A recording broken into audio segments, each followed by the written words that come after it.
हो क्या रहा है वहां? ये क्या दिया है राजकुमारी ने?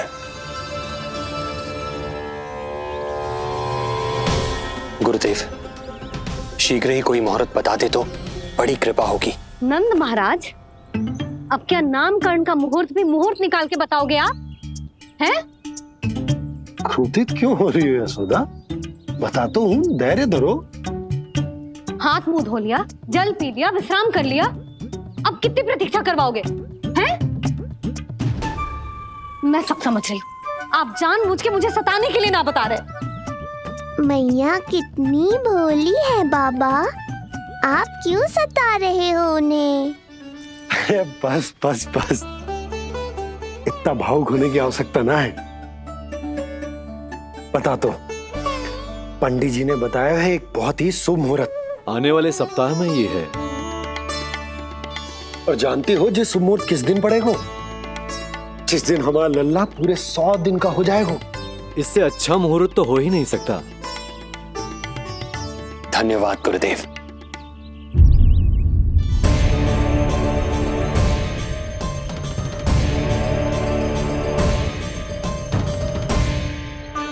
क्या हुआ गुरुदेव? कुछ समस्या है क्या? जो सत्य सारे संसार को पता है और जो संकेत ये कुंडली दे रही है, दोनों में विरोधाभास है राजन।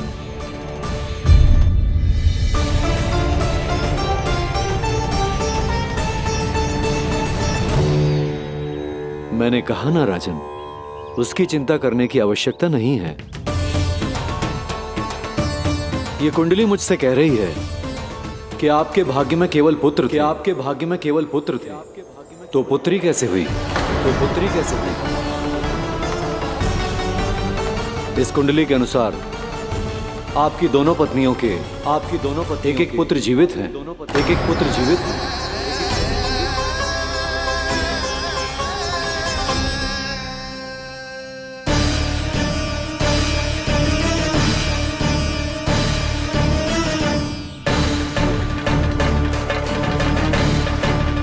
देवकी,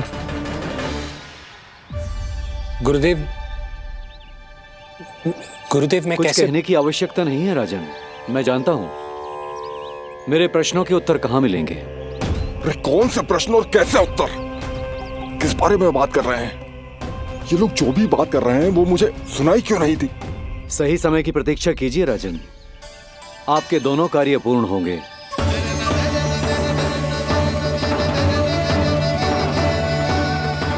अब आप निश्चिंत होकर जाइए और प्रसन्नता मनाने की तैयारी कीजिए। आपका बहुत बहुत धन्यवाद गुरुदेव। प्रणाम।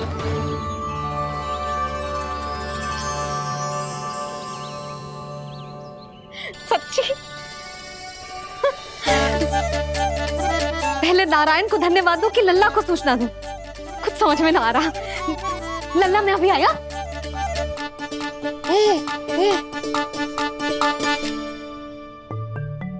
आपका बहुत बहुत धन्यवाद नारायण। अब शीघ्र ही मेरे लल्ला और उसके दाऊ को उनके नाम मिल जाएंगे, वो नाम जिससे वे पूरे संसार में पहचाने जाएंगे। अब लल्ला को बताती हूँ। लल्ला,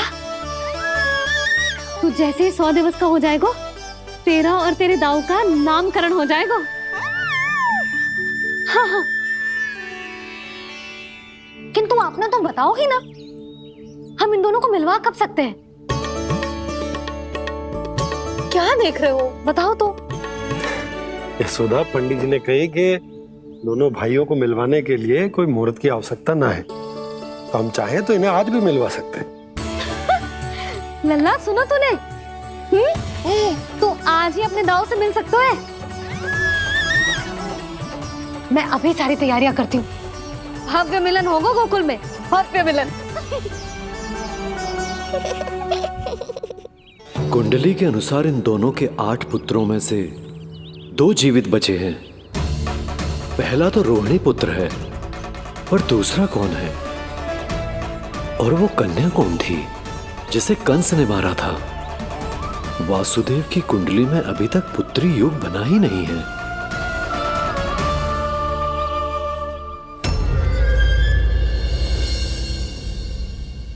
तू हाल काल तेरा अवतरित रूप है उसका उपाल।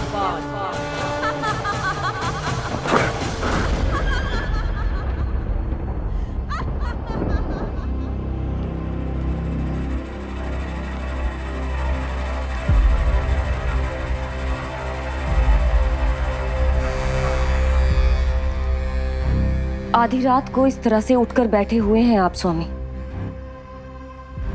मैं ये तो नहीं जानती कि किस बुरे स्वप्न ने आपकी नींद छीन ली है, परंतु इतना अवश्य जानती हूं कि जो सूचना ये गुप्तचर लेकर आया है, इसे सुनकर आप रात भर सो नहीं पाएंगे।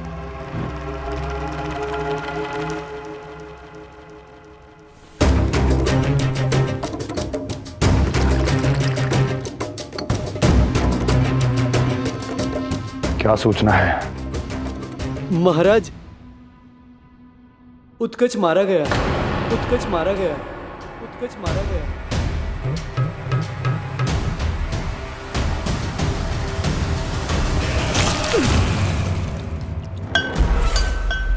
सूद वूद खो गए हो क्या अपनी? जो दिखता ही नहीं उसे मारा कैसे जा सकता है? इसने स्वयं देखा था महाराज। जिस शकट में समाकर शक्तासुर उस बालक को कुचलने वाला था, आपके शत्रु ने उसी शकट को चकनाचूर कर दिया।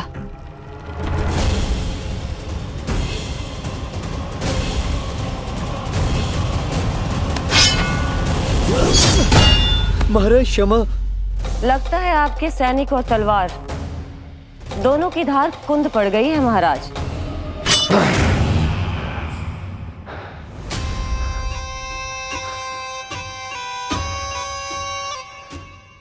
इस तलवार की धार पर अब तभी विश्वास दृढ़ होगा जब ये उस बालक के रक्त से स्नान कर लेगी।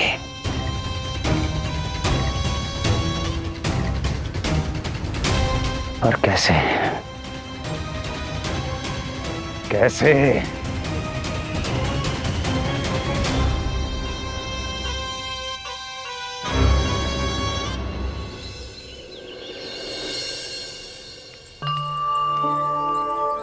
कैसी लगी तुझे दाऊ से मिलने की तैयारी? बहुत अच्छी है मैया, पर उससे भी अच्छी है वो प्रसन्नता जो इस मिलन के उत्साह में मुझे आपकी आंखों में दिख रही है।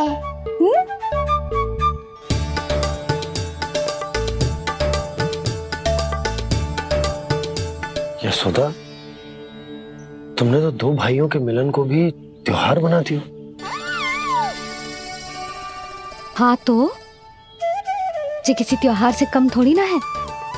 ये शुभ दिन दोनों भाई के मिलन को पूरा गांव देखेगो। तो फिर अब बड़ी मैया को बुलाओ ना मैया। यशोदा जी, रोहिणी जीजी इतनी प्रतीक्षा क्यों करवा रही है? इतने दिवस से छुपा के रखे हो लल्ला को, अब तो शीघ्रता करनी चाहिए ना, है ना भाभी? प्रतीक्षा अवश्य की है, किंतु फल भी तो मीठा मिलेगा। आती होंगी रोहिणी जीजी।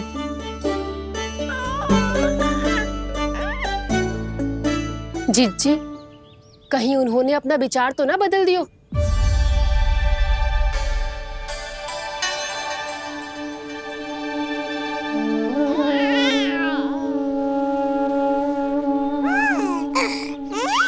कितनी शीघ्र चिंतित हो जाते हो आप सब। देखो आ रहे हैं वो। लाल छुपा रखने को विवश थी नियति की सताई, भूल के भय माज प्रभु की जग सम्मुख है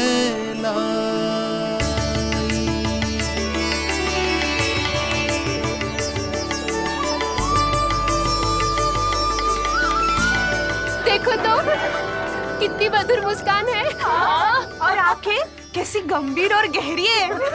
अरे अरे, ये तो हमारी नीलमणि की तरह सुंदर भी है। सही कह रही है तू, और कितना प्यारा भी है, और कितना पलसानी भी लग रहा है ये। तो देखो इसके बिल्कुल लाल लाल टमाटर की तरह। देखो तो दाऊ आए नहीं कि ये सब की सब मुझे भूल ही गई। अरे हटो सामने से, मुझे भी तो देखने दो।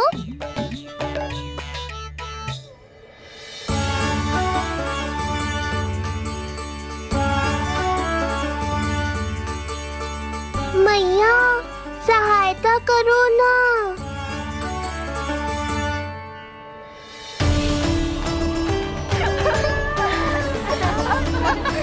चलो हटो सब, हटो हटो हटो हटो सामने से।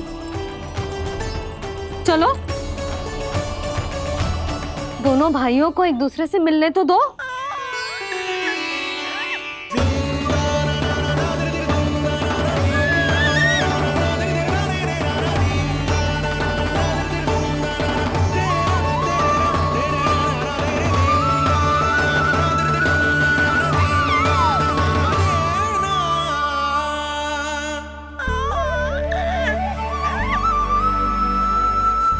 चल लल्ला, चल आजा।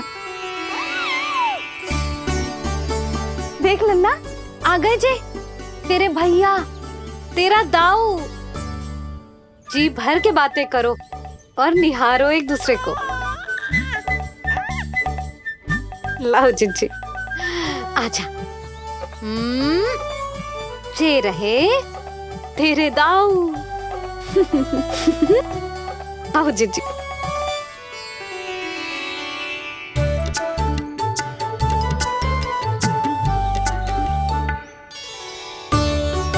स्वागत है दाऊ। कितनी प्रतीक्षा के बाद अब जाकर आपसे भेंट हुई है।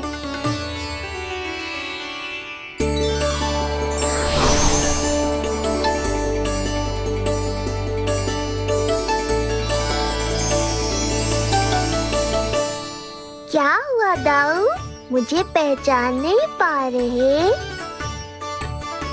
कितनी देर लगाओगे दाऊ? अब तो पहचान लो, छोटा भाई हूँ आपका।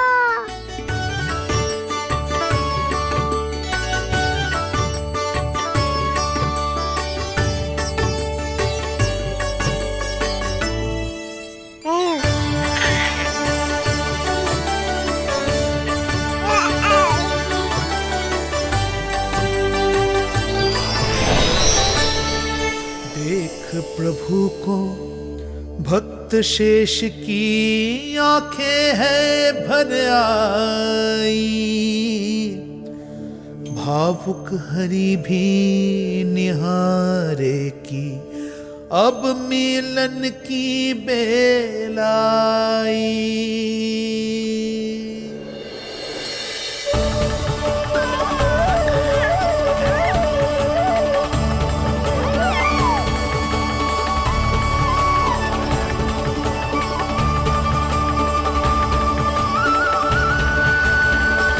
प्रभु, आपके दर्शन पाकर मैं धन्य हो गया। प्रभु नहीं, छोटा भाई पुकारो शेष। ये कैसे संभव है? आप नारायण हैं, मेरे प्रभु। ये जानते हुए भी मैं आपसे बड़ा कैसे बन सकता हूँ?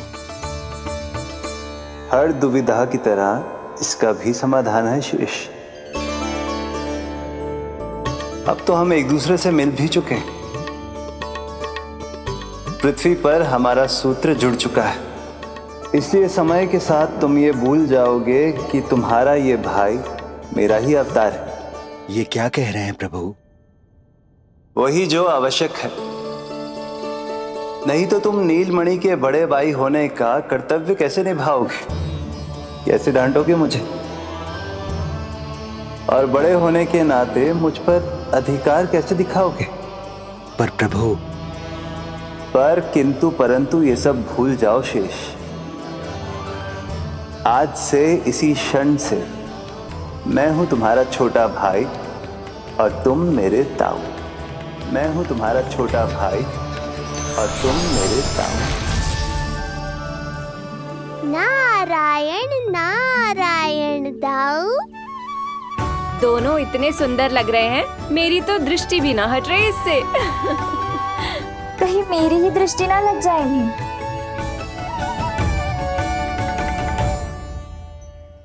प्रतिदिन की कथा है दाऊ। हे नारायण, मेरे कानों से तो अभी से रक्त निकलने लगा। आदत डाल लो दाऊ, अब तो सहना ही पड़ेगा। वो देख रहे हो, सुलक्षणा चाची सबसे अधिक चतुर यही हैं। केवल अधिक चतुर ही नहीं नीलमणि, बहुत अधिक सयानी भी है ये। बिल्कुल सही पहचाना दाऊ, पर आप चिंता मत करो, मैं हूँ ना, मैं संभाल लूंगा इन सबको।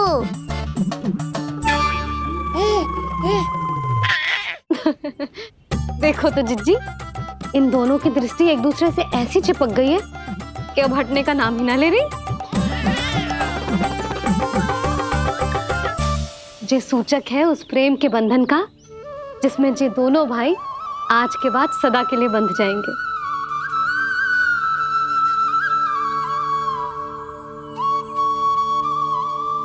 मुझसे भूल हो गई यशोदा, मैंने इन दोनों को पहले ही मिलवा देना चाहिए था।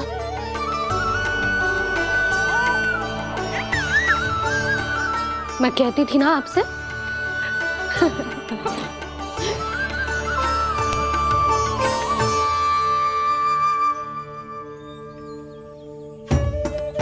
आई मैं।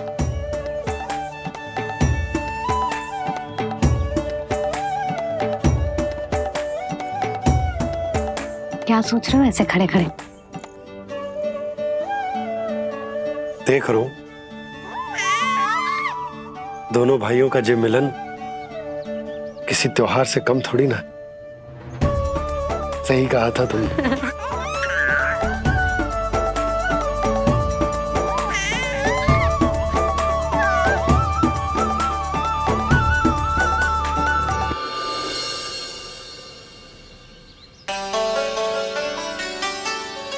सुना ना तूने जो गोपिया क्या कह रही थी कि नीलमणि का दाऊ कितना बलशाली है। इसका तो यही अर्थ हुआ ना कि नीलमणि अपने दाऊ जितना बलशाली ना है। अब समझा मैया कि आज मुझसे इतना व्यायाम क्यों करवाया जा रहा है। पर मुझे पता है मेरा नीलमणि सबसे अधिक बलशाली है। हाँ। उज्जवल ने कही थी ना, नीलमणि ने यूं उड़ा दिया था काले कौवे को मथुरा की ओर। और उज्जवल ने तो ये भी कही थी कि नीलमणि ने अपने पांव से सकट पे प्रहार भी किया था। कैसे किया था प्रहार? ऐसे किया था। लग गई मैया को। कैसे किया था? फिर से बता कैसे किया था?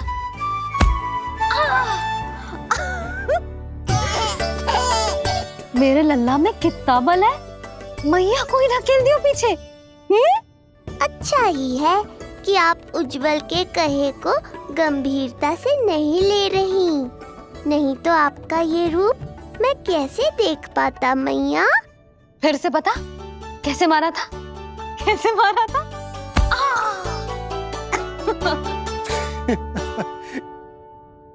लल्ला तू बड़े के जैसे कब से हंसने लगो?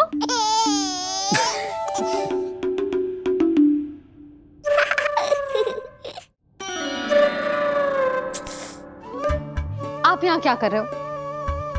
छुप छुप के मैया और लल्ला को खेलते हुए देखने के अतिरिक्त और कोई कार्य ना है आपके पास? कार्य तो है, पर यह अधिकार भी है कि मैं अपनी बड़ी सी पत्नी को अपने छोटे से लल्ला के साथ छोटे बालकों की तरह व्यवहार करते हुए देखूं। हाँ? अब देख लियो ना, अब जाओ अपना कार्य करो। कार्य तो कर लूंगा, परंतु मेरा पेट मुझसे कह रहा है कि इसे भूख लगी। भूख लग गई? भोजन का समय होगा। अभी लगाती हूँ भोजन।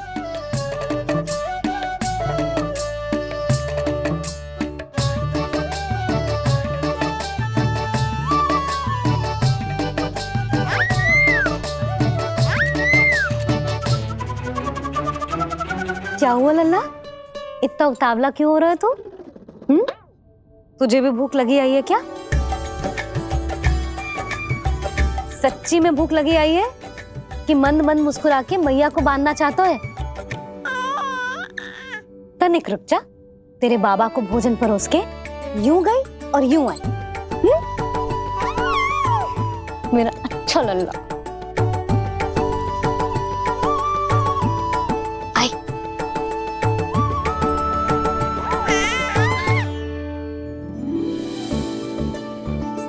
आज केवल रोटी है खाने में? ना, दाल है ना, तरकारी भी है, दही है, लड्डू भी है। तो दाल ले आओ। अभी लाई है।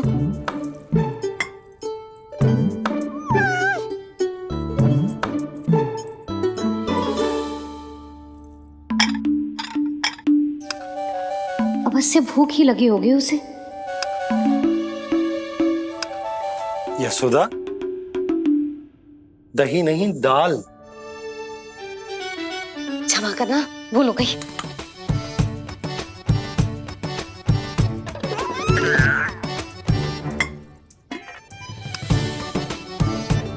यशोदा, दाल दाल।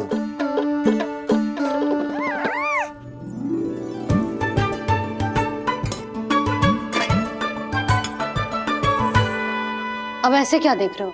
बोला ना भूल हो गई। सब मिला के खा लो, पेट में तो मिलना ही है। थोड़े चावल मिलेंगे? हाँ मिलेंगे, अवश्य मिलेंगे।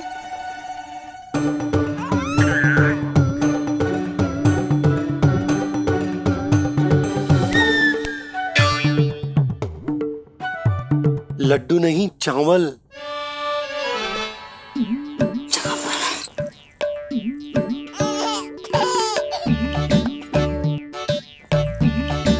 हंस क्या रहे हो जी?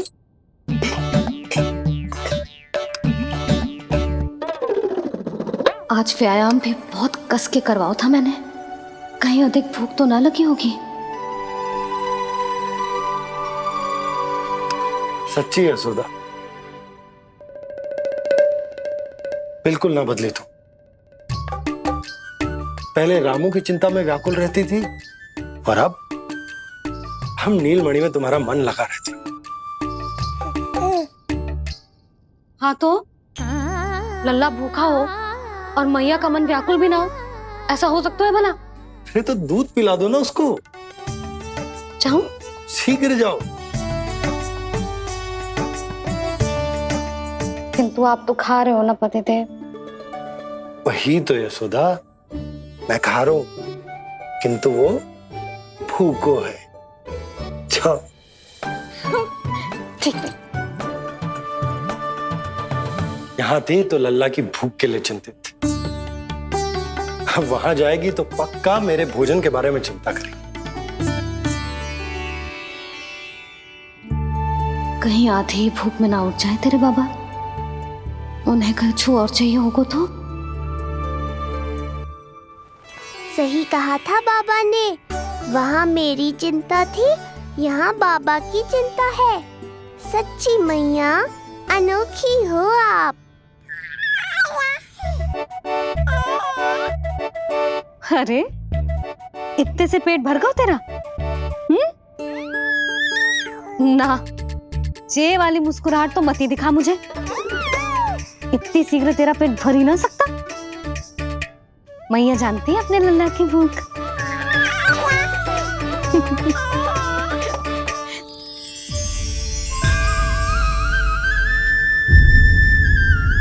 ये क्या है लल्ला? ये क्या था तेरे मुंह में, दिखा। ओहो, मैं तो भूल ही गया था कि मेरे भीतर ही तो सारी सृष्टि समाई हुई है। मैया ने उसकी झलक देख ली, अब क्या होगा? क्या हुआ यशोदा? सुनो जी, हमारे लल्ला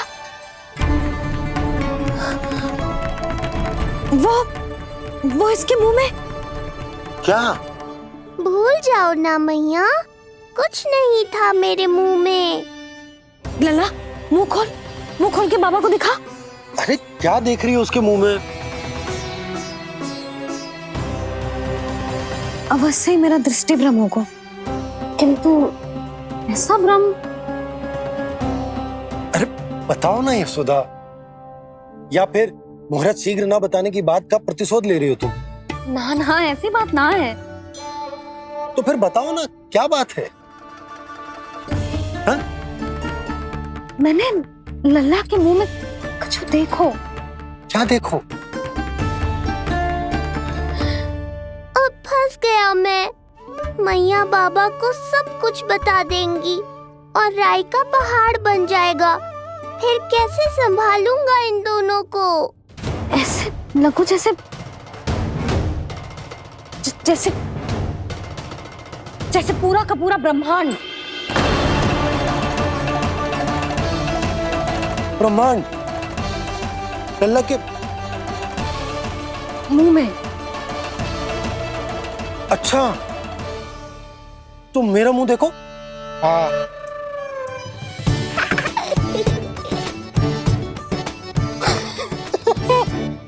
ब्रह्मा। यशोदा, मुझे पता था आप मेरा उपहास उड़ाओगे। अरे नहीं नहीं नहीं, तुम देखो तो सही।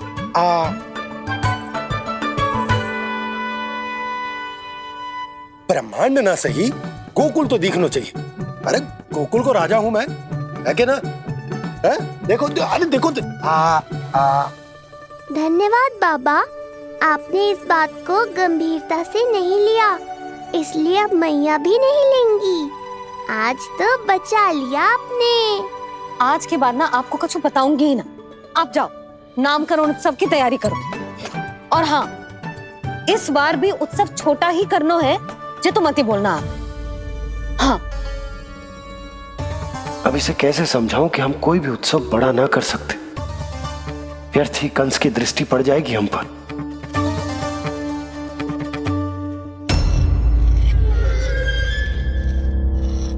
लगता है आपके सैनिक और तलवार दोनों की धार कुंद पड़ गई है महाराज। महाराज, मुझे भय था कि कहीं ऋषि गर्ग मुझे श्राप ना दे दे।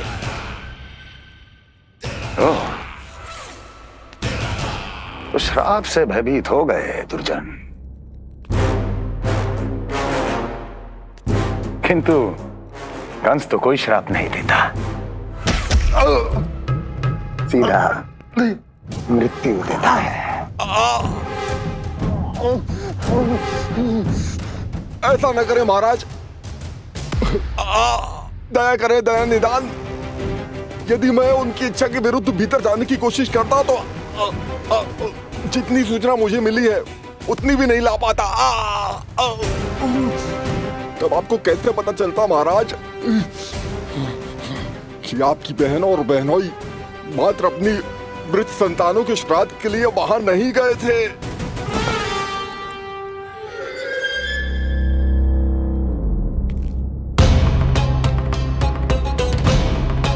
आगे बोलो। पूरी तरह तो नहीं सुन पाया महाराज, किंतु मैंने स्वयं अपने नेत्रों से देखा है महाराज।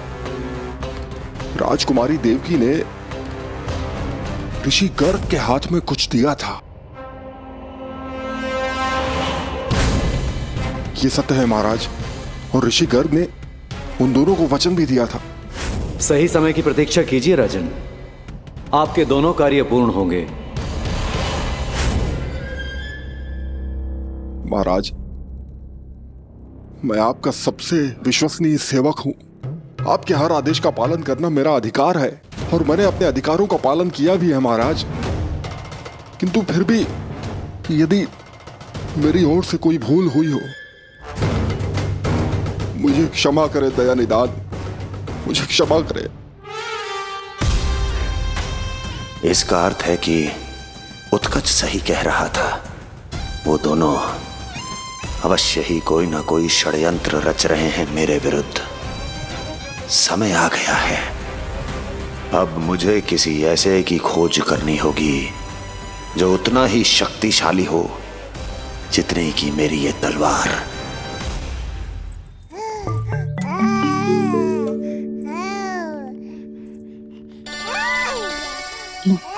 आप ही से पुकारने लगो जी, अब अभी तो आई हूँ रसोई में।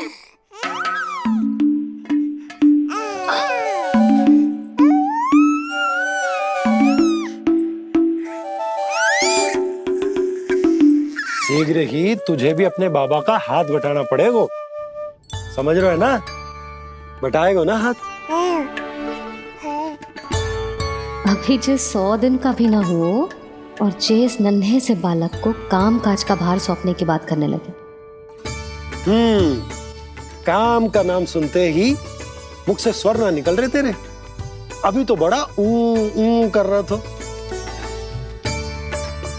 बता, हाथ बटाएगो के ना? अरे बता ना।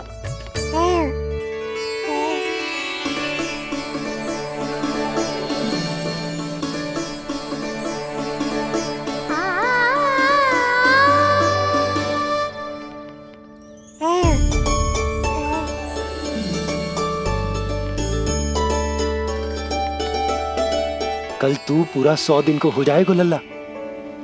पंडित जी आएंगे, तुझे नया नाम मिलेगा। देखो तो मन में तो इनके भी कितना उत्साह भरो है, बस दृष्टि में मैं ही आती हूँ। और कल तुझे वो नाम मिलेगा लल्ला जिससे पूरा संसार तुझे पहचानेगा।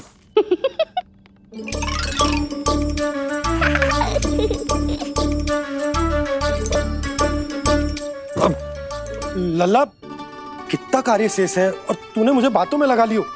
मुझे क्यों फंसा रहे हो बाबा? छुपाने की कोई आवश्यकता ना है। जितनी उत्साहित मैं हूँ उतने ही उत्साहित आप भी हो इसके नामकरण को लेके, पता है मुझे। लल्ला के नामकरण पे उसके बाबा उत्साहित ना होंगे? बिल्कुल होंगे, इसीलिए तो कह रही हूँ अपना उत्साह बांटो अपने लल्ला के साथ। मैं अभी आई। अच्छा, ऐसे तो तुम लल्ला को छोड़ के कहीं ना जाती। अभी कहाँ चली? रोहिणी जिज्जी के पास, और कहाँ। लल्ला और उसके दाऊ के नामकरण की तैयारी करनी है कि ना? कितने लोगों को आमंत्रित करना है, कितने प्रकार की मिठाइयां बनानी है, ढोल वाले को कितने बजे का समय देना है, ये सब सुनिश्चित करना है ना, ताकि ये उत्सव गोकुल का सबसे बड़ा उत्सव हो। अरे सूची देनी है जिज्जी को।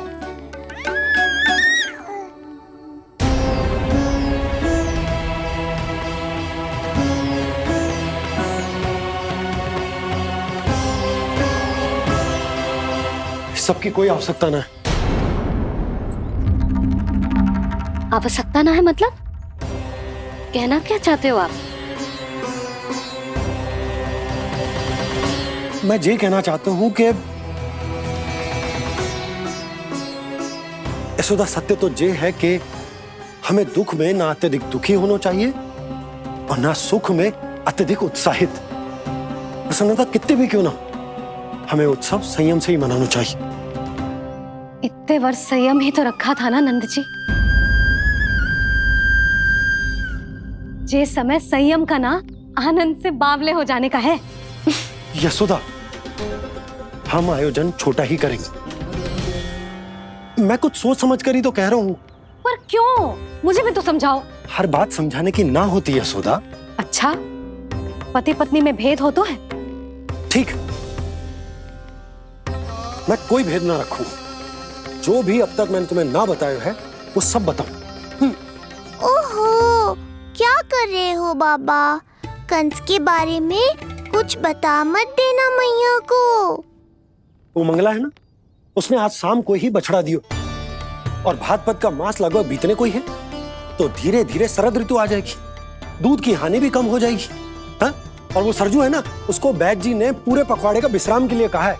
क्यों? क्योंकि वो ठाट से गिर गए थे और गिरते समय उसे भीतरी चोट लग गई थी। अरे बस बस बस, ये सब मुझे क्यों बता रहे हो? इसका नामकरण से क्या संबंध? तुम्ही ने तो कही ना कि पति पत्नी के बीच में कोई भेद ना होता। तो मुझे जो भी बात पता है मैं तुम्हें बताऊंगा। कितनी समझदारी से बात बदल देते हो आप, और भोली भाली मैं आपकी बातों में आ जाती हूँ और इस सब में असली बात तो रह ही जाती है। किंतु आज बात मेरे लल्ला की है। उत्सव तो विशाल ही होगा और इस बारे में कछु और ना सुनूंगी मैं।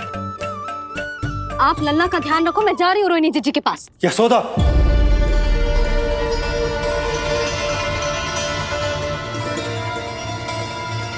बात केवल सुनने की ही ना होती, उसे समझना भी पड़ता।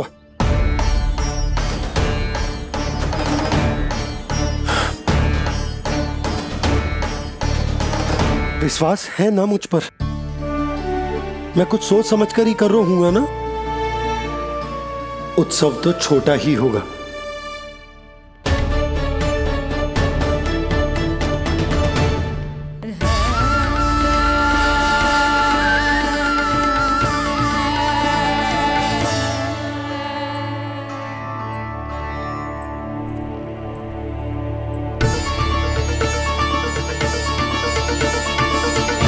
क्षमा करना लल्ला, तेरी मैया को डांटना पड़ गया। आपको मेरी सुरक्षा की चिंता है बाबा, समझता हूँ मैं, इसलिए आपने ये निर्णय लिया है। समझ में नहीं आता, कब कौन सा निर्णय क्यों लेते हैं आप? यदि कंस को समझना इतना आसान होता तो कंस नहीं होता। ये नया सिंहासन उसके लिए है जो मेरा विश्वास पात्र बनेगा। मेरे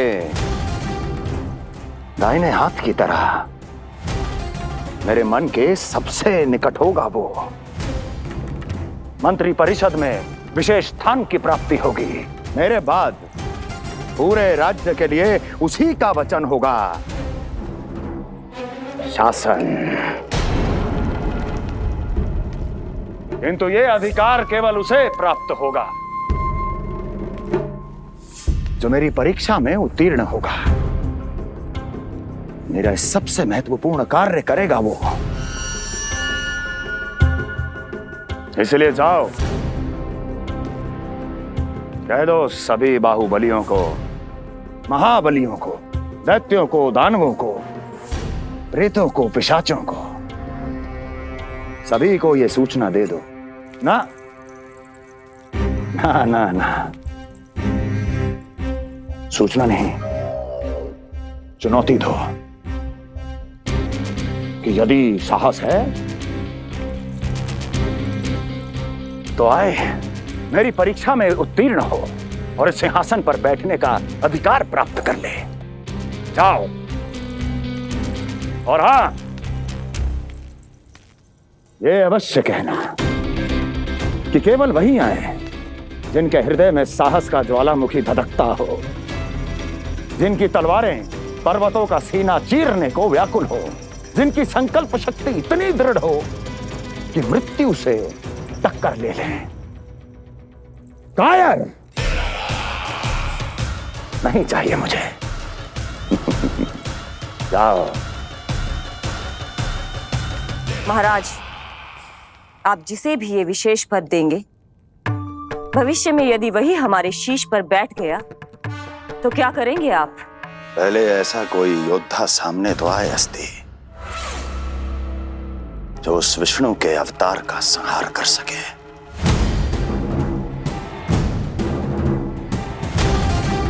और जहां तक प्रश्न है हमारे शीश पर बैठने का, तो स्मरण रखो अस्ति, कंस को अच्छी तरह आता है ऐसे दुस्साहसियों को बीच दरबार में खड़ा करके अपनी उंगलियों के संकेत पर नृत्य करवाना। ता दीर्घ ता। और अपना कार्य सिद्ध होने के बाद उनके तन से उनके शीश को उतारना। कंस को भली भांति आता है।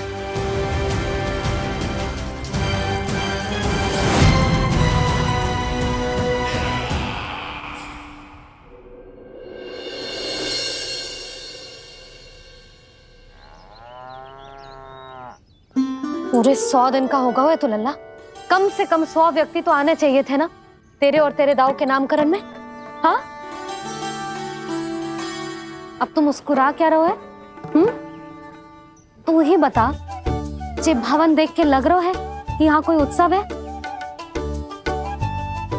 बिना अतिथियों के कैसा उत्सव और कैसा आनंद, तू ही बता। पर मैं करूं भी तो क्या?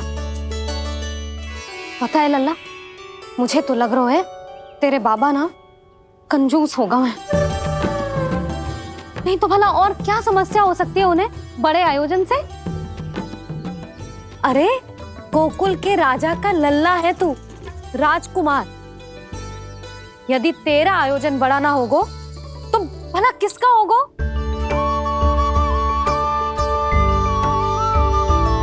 मेरी ही भूल है, मैं भोली हूं, इसीलिए व्यर्थ में तेरे बाबा की बातों में आ गई। मैं भोली हूं ना, व्यर्थ में उनका कहा मान गई। किंतु अब ना मैं कोई मांग रखूंगी, ना मैं उनसे बात करूंगी। और कहे देती हूँ लल्ला, सावधान जो इस बार तू बीच में आया तो। हाँ नहीं तो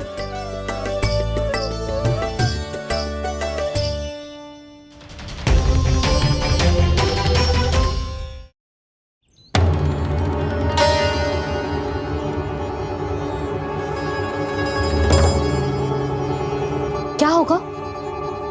हाँ, सब ठीक तो है ना? आप इतनी चिंता में क्यों हो जी? कोई बुरी सूचना तो ना मिली? अब जे मत ही कहना कि जे भी मुझसे छुपाना पड़ेगा। जो भी है मुझे बताओ। पंडित सदानंद जी महाराज वो नामकरण के लिए ना आ सके। उनकी बिटिया के पांव भारी, उसे लिवाने वो समझाने गए। ये तो शुभ समाचार है।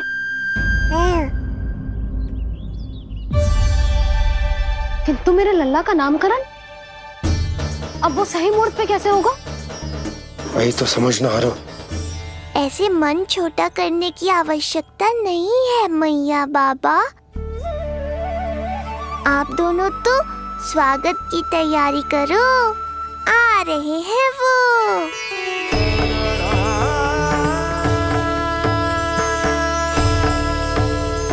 लो, आ गए वो जिनकी मुझे प्रतीक्षा थी। आप दोनों व्यर्थ ही चिंता कर रहे थे।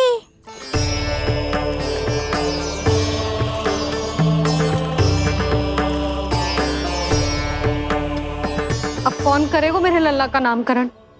ऋषि गर्ग, नंदराज, रानी भाभी, महान ऋषि गर्ग हमारे गांव में पधारे हैं।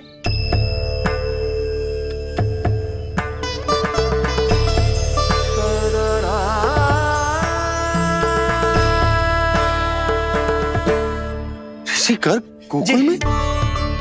हाँ नंदराज, और कह रहे थे उन्हें यादव राज वासुदेव जी ने भेजो है रानी जी के पास। अरे तो तुम लोग खड़े खड़े क्या देख रहे हो? जाओ उनके सत्कार की तैयारी करो। जी यशोदा, उनके स्वागत की तैयारी करो। सुनो जी, वो तो यादवों के कुलगुरु है ना, रोहिणी जीजी के यहाँ आए, हमारे यहाँ आएंगे। आप देखती जाओ मैया, वो सीधे हमारे घर ही आएंगे।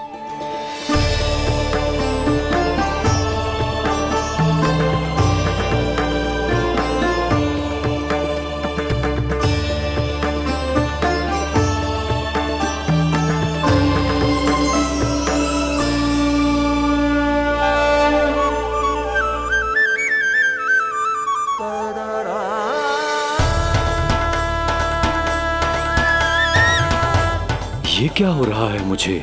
मैं उस भवन की ओर क्यों बढ़ा जा रहा हूँ? क्योंकि आपके यहाँ आने से ही मेरी मैया बाबा की चिंता समाप्त होगी ऋषिवर। ये बात तो मैं न जानता, परंतु मुझे जाकर उनको स्वागत करना चाहिए।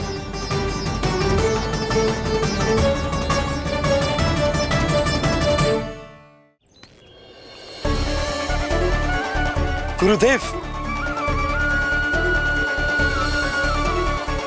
कल्याण हो। भगवान श्री नारायण के महान भक्त आज हमारे गांव में पधारे। हमारा जीवन सफल है गयो आज। वो भवन आपका है नंदराज? आपके शुभ चरण पड़ेंगे तो हमारा जय भवन पवित्र हो जाएगा। इतने बड़ी ऋषि अगर हमारे घर पधारेंगे तो तो हमारे तो भाग्य ही संवर जाएंगे। मैया आपके दर्शन को तरस रही है ऋषिवर। संकोच मत कीजिए, अब आ भी जाइए। पधारिए गुरुजी। न जाने क्यों मेरे पांव अपने आप ही आपकी भवन की तरफ जाने को व्याकुल है नंदराज। पधारिए गुरुदेव, आइए।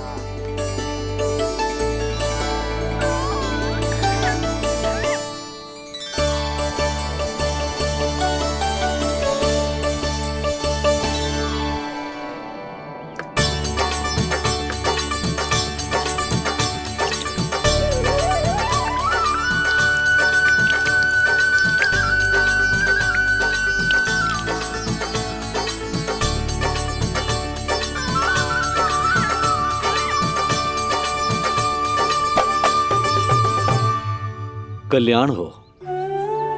पधारिए।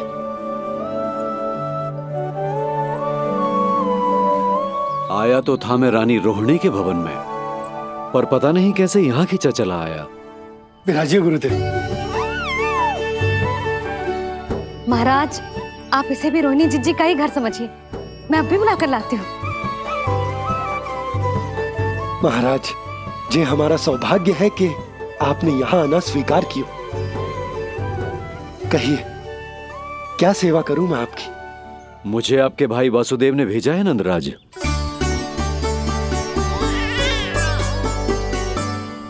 प्रणाम गुरुदेव।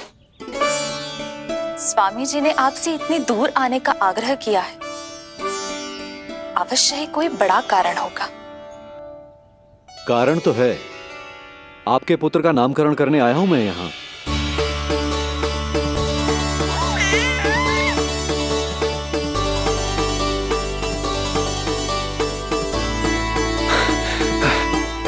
ऋषिवर, तब तो आप अत्यंत ही शुभ दिन पधारे। आज का ही मुहूर्त निकलो है भाभी के लल्ला और हमारे लल्ला के नामकरण के लिए। हम तो पंडित जी गांव से बाहर हैं, इसीलिए आप। अब तो आप यहाँ आ गए हो, आप हमारे भी लल्ला का नामकरण कर दो ना। पुत्री, ये क्या कह रही हो तुम? विनती कर रही हूँ, और मेरी जे आग्रह अस्वीकार मत ही करो। आप दोनों भाइयों का नामकरण एक साथ हो जाएगा।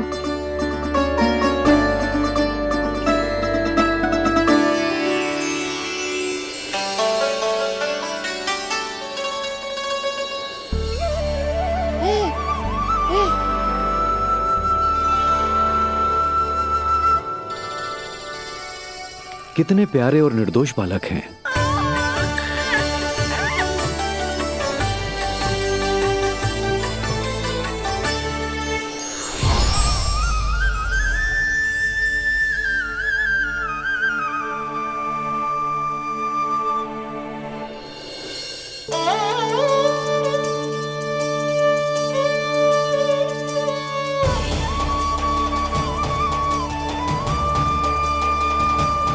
इन दोनों को देखकर गुरुदेव की आंखों में आंसू क्यों आ गए?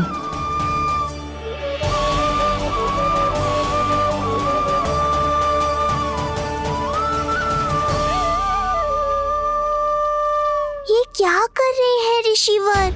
संभालिए अपने आप को, नहीं तो मेरा रहस्य खुल जाएगा आज। अरे ऋषिवर, हाथ मत जोड़िए। इससे पहले कि गड़बड़ हो जाए, अपनी नमस्कार मुद्रा को आशीर्वाद मुद्रा में बदल दीजिए। बात को समझिए। मैंने ये अवतार मैया और लल्ला के अद्भुत संबंध का अनुभव करने के लिए लिया है, पर आपकी भावुकता के कारण यदि मैया को मेरा सत्य पता चल गया तो ये संबंध ही बदल जाएगा।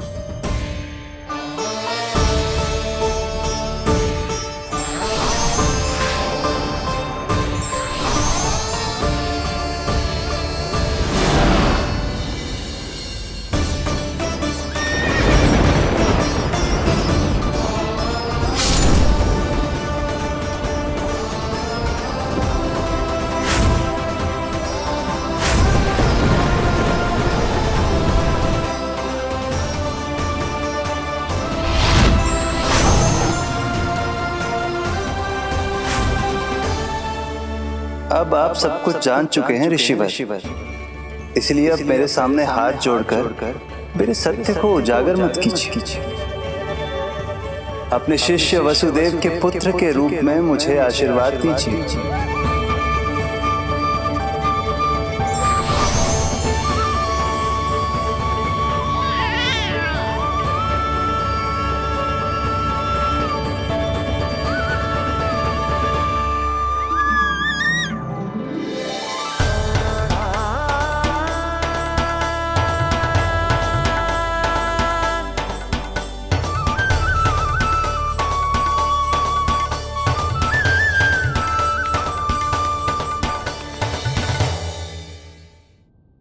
ऋषिवर, आप मौन क्यों हैं? और आपकी आंखों में आंसू, सब कुछ ठीक है ना? अब तो आप हमारे लल्ला का नामकरण करोगे ना?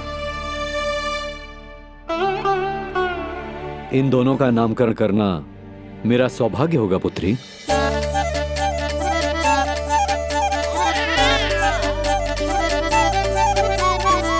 परंतु ये गोपनीय रूप से करना होगा।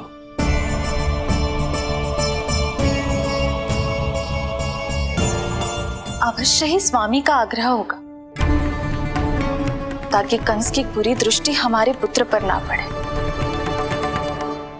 ये तो बहुत महान ऋषि हैं, इन्हें कंस के अत्याचारों के बारे में अवश्य पता होगा। अपनी संतान का नामकरण संस्कार करना एक मां के लिए उत्सव से कम नहीं होता है, पर यह छुपकर करना होगा। आप दोनों को स्वीकार तो है ना? जैसी आपकी आज्ञा गुरुदेव। स्वीकार है गुरुदेव। तो फिर कहाँ करना है हमें नामकरण का प्रबंध?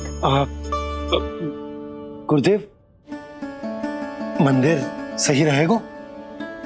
उससे पवित्र स्थान तो हो ही नहीं सकता है।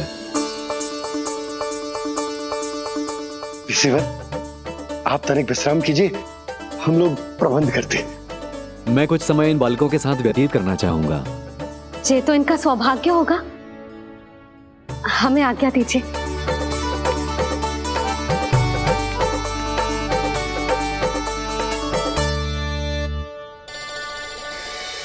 प्रभु, स्वयं भगवान होकर भी आपको बंदी गृह में जन्म लेना पड़ा।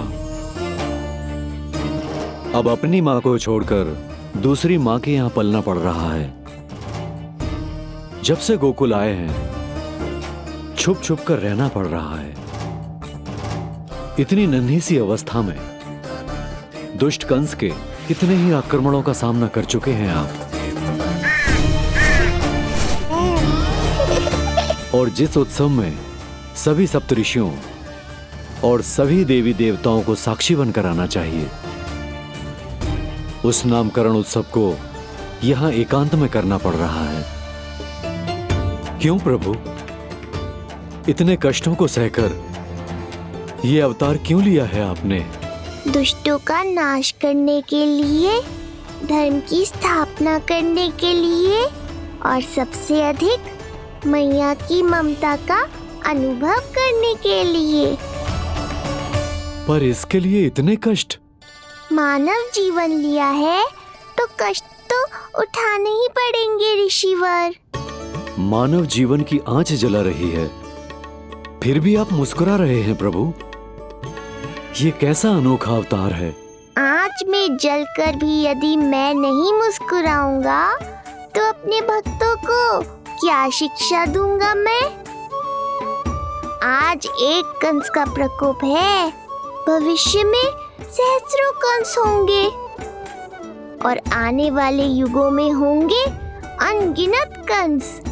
उस समय मेरे भक्तों को पता होना चाहिए कि अपने कष्टों को कैसे सहना है और धर्म के पथ पर अडिग कैसे रहना है।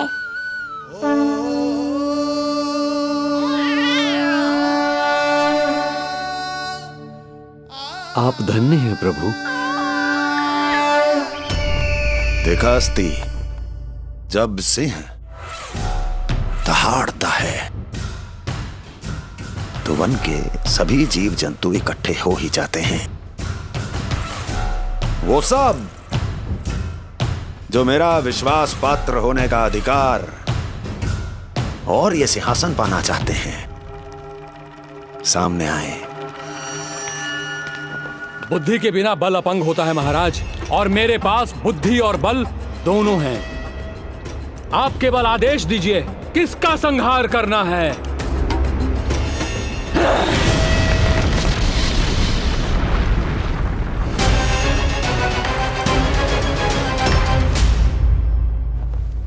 सारी तैयारी हो गई। बोलो। आप गुरुदेव को बुला लो, मैं रोहिणी जीजी और बालकों को ले आती हूँ। यशोदा, तुम रुष्ट तो ना हो ना मुझसे? मैं भला रुष्ट क्यों होने लगी? नहीं, तुम जो उत्सव बड़े धूमधाम से करना चाहती थी और बहुत प्रसन्न हूँ मैं कि हमारे लल्ला का नामकरण स्वयं ऋषि गर्ग पूरे विधि विधान से कर रहे हैं। मैं समझ गई, उत्सव बड़ा हो या ना हो, प्रसन्नता बड़ी होनी चाहिए। अरे मैं तो इतनी उत्साहित हूँ कि दोनों भाइयों का नामकरण आज के शुभ मुहूर्त पे हो रहे हैं। तो इससे पहले जो बीत जाए, जाओ। आप ही बुला लो।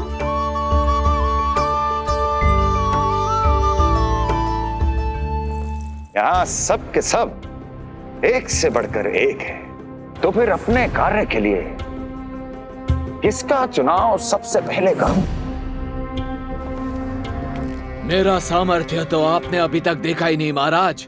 चुटकी बजाकर शत्रुओं का विनाश कर सकता हूं मैं।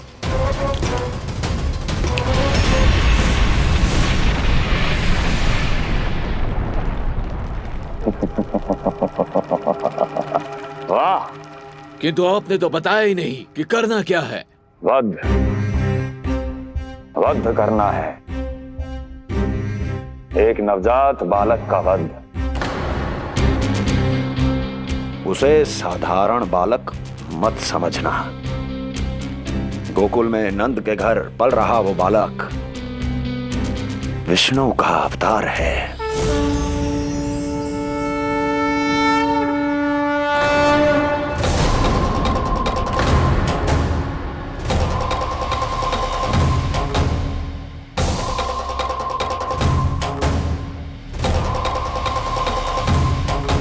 क्या हुआ?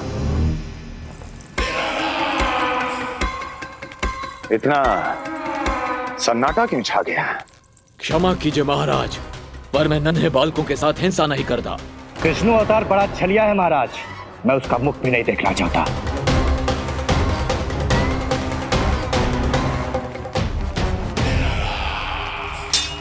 गाने दो इन्हें। वैसे भी इस सिंहासन के लिए मुझे कायरों की कोई आवश्यकता नहीं। जाने दो।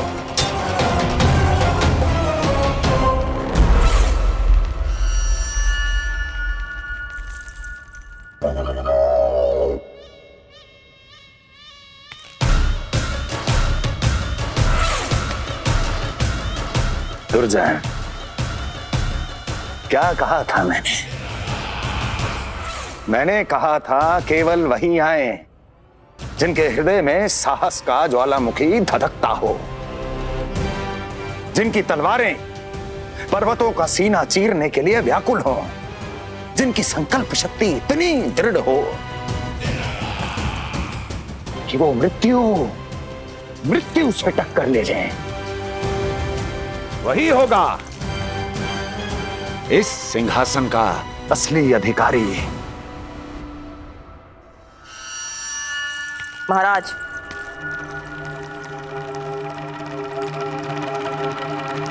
ना तो आपके दिए इस सम्मान का कोई मूल्य रह गया है और ना ही आपके भय का।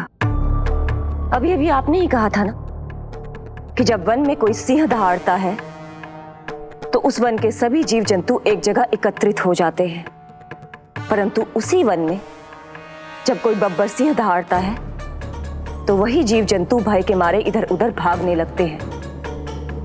निश्चित ही वो बालक इन सब के लिए बब्बर सिंह बन चुका है। उसका भय हमारे साम्राज्य की नींव हिला रहा है महाराज।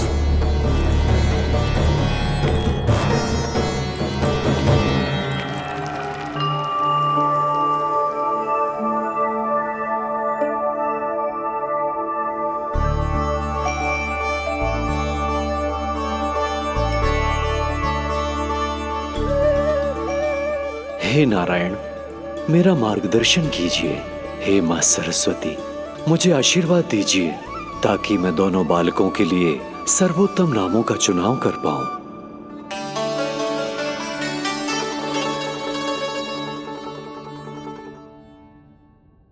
आपके पुत्र को बड़े भाई के कर्तव्य का निर्वाह करना है और इस दायित्व को प्रभु श्री राम से अच्छा किसने निभाया है?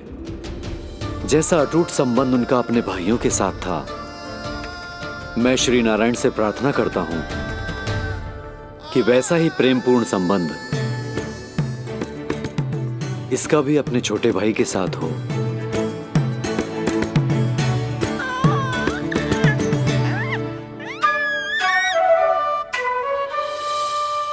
इसीलिए इसका नाम राम हो, इसीलिए इसका नाम राम, इसीलिए इसका नाम राम।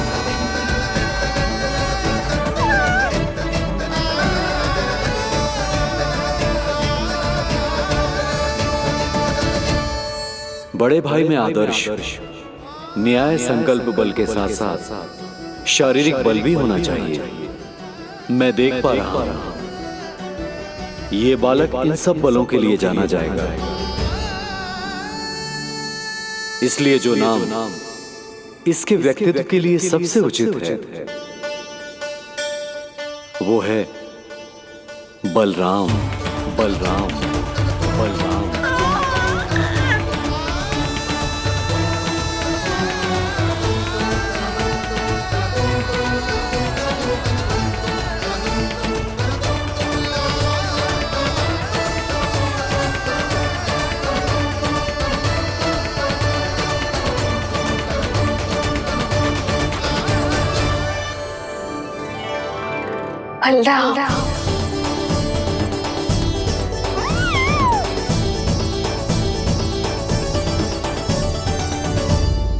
तो फिर उसका नाम बल राम रखना।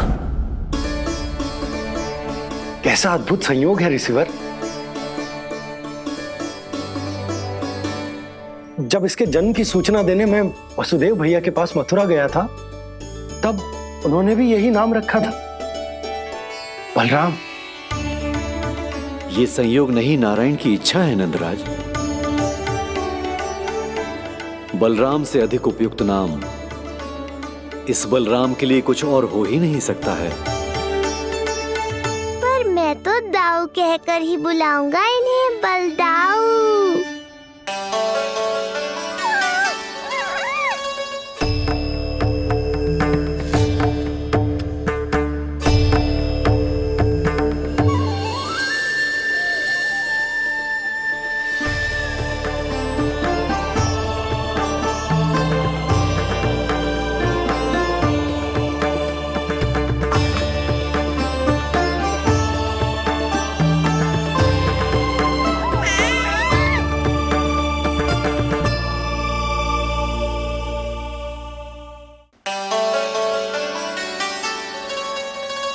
सुना पुत्र, आज से तुम्हारा नाम होगा बलराम, बलराम, बलराम।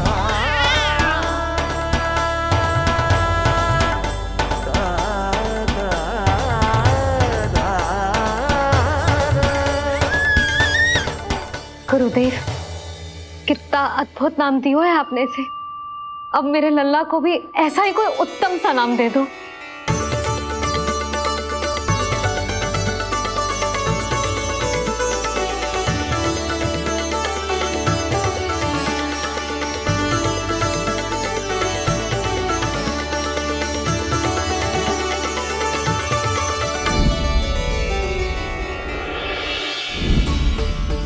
ये कठिन दायित्व आपने ही मुझे सौंपा है प्रभु।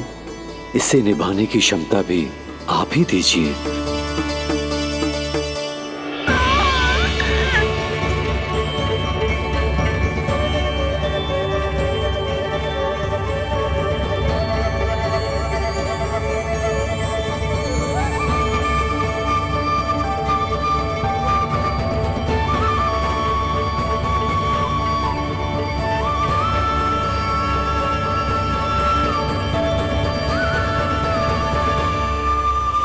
कृष्ण कृष्ण कृष्ण कृष्ण कृष्ण कृष्ण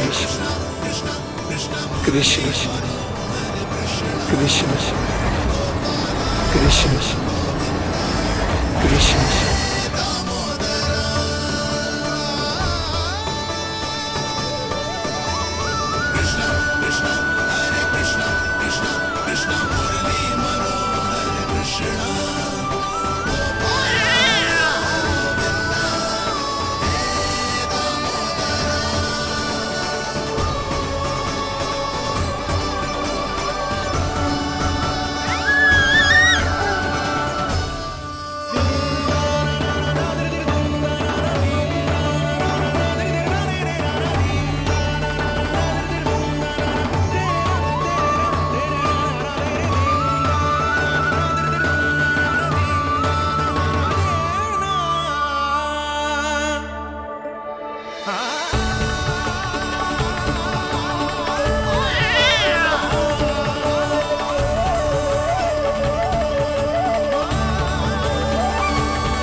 कृष्ण कोई साधारण शब्द नहीं है। ये अनेक विशेषताओं से भरा हुआ है। क बना है कमलकांत से, अर्थात वो जो श्रीपति विष्णु जैसा हो।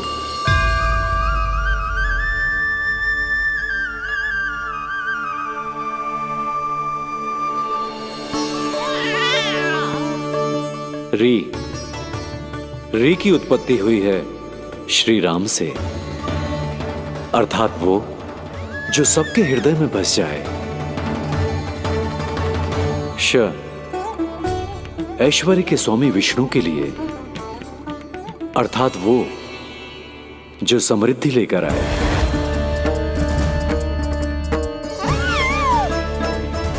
और ना है नरसिंह के लिए, अर्थात वो जो रक्षा करे। और अंत में आकार की मात्रा सूचक है अग्निदेव का, अर्थात वो जो स्वयं तप कर सबको पवित्र कर दे।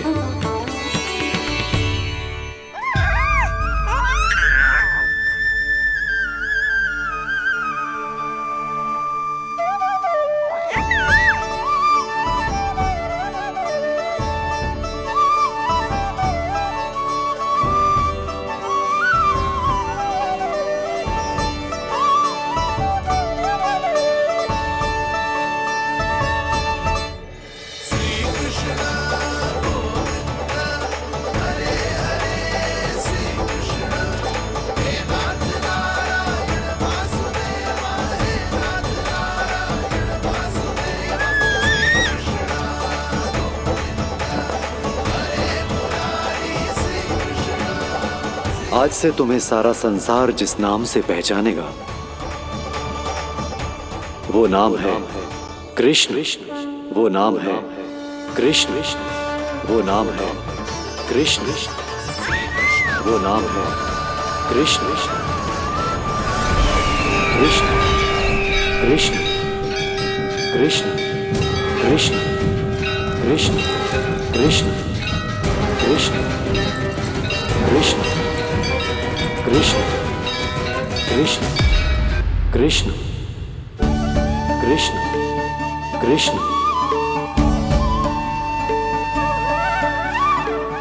यशोमती मैया के नंद लाला, यशोमती मैया के नंद लाला। असुरी कार्य करने वालों के लिए कृष्ण नाम का अर्थ एक और भी होगा। वो घनी अंधेरी रात जिसमें इसने जन्म लिया। पर इससे जो प्रेम करते हैं उन सभी के लिए कृष्ण नाम का अर्थ होगा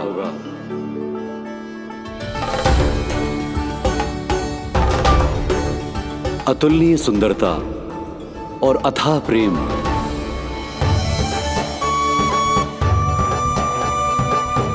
इन दोनों विशेषताओं का साक्षात स्वरूप होगा ये कृष्ण।